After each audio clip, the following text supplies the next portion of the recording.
বন্ধুরা, আমি একটু বাজার গিয়েছিলাম আমাদের কাজে দিদিকে সাথে নিয়ে।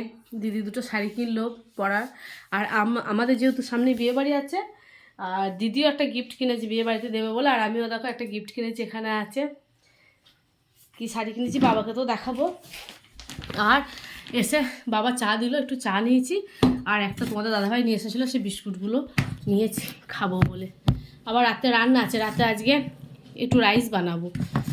সেই কালকে আমাদের মাংস হয়েছিল তো খাসির, সেই জন্য মাংসটা রয়ে গেছে। কালকে রাতে খাইনি, কালকে মুসুরি সেদ্ধ দিয়ে মুড়ি খেয়েছিলাম।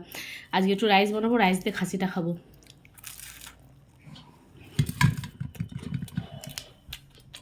আর আইব্রোটাও করে এলাম, একদম আইব্রো করা ছিল না, সেই জগত্রী পুজোয় করেছিলাম, দিয়ে আবার আজকে করলাম।